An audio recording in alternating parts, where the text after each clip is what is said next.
Well, we're back in historic Jamestown, California, on the banks of Woods Creek, where the very first gold in Tuolumne County was found. But shh, we're not here for gold history. We're here for the Donner Party. What? So what's the connection? A 12-year-old girl named Leanna Charity Donner. The infamous Donner Party disaster took place about 3.5 hours' drive from here.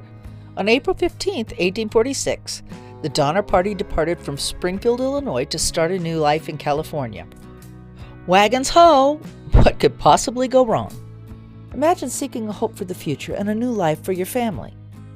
Sure, it would take at least 4 months of intense labor traveling across an entire continent, but the prospects for a better life were tantalizing. Imagine being a 12-year-old girl with your life just opening up before you as you trudge alongside the wagon holding all of your family's belongings. At 12, you're covertly gazing at a cute boy, wondering if he might like you, right?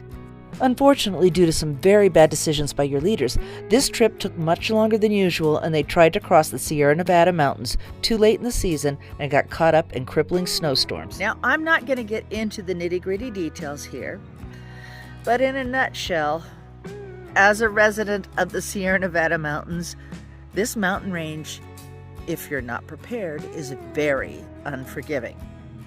Due to the fact that they had taken an extra month, they were very low on provisions by the time they got to the Sierra Nevadas. They made it partway up.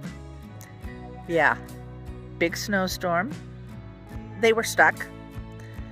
They started off eating their horses, and then later the bark of trees and boiling up leather, and some, but not all, resorted to cannibalizing the dead.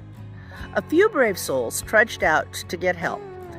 They got it, but it took a while for the help to come back. By the time they got back, about half of the party had perished. Leanna and the others were taken down to Fort Sutter and cared for there. In Fort Sutter, at the age of 18, Leanna married her husband. John and his wife then moved to Jamestown, California, where John purchased a gold mine. Leanna was not social and rarely ever smiled, though her kids have said that she was a wonderful parent. Today, we would attribute this to PTSD.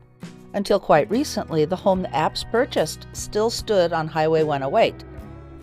Sadly, about 5 years ago, the home was destroyed by fire. All that remains these days is a chimney standing alone out in a field.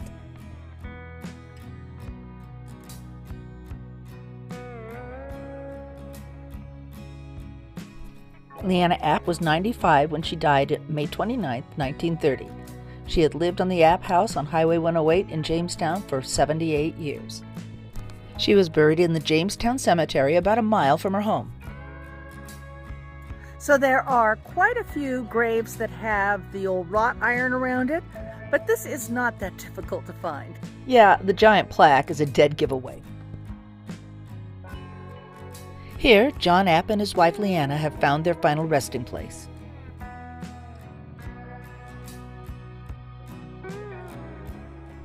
Alongside the fenced area are the graves of 2 of their 4 children.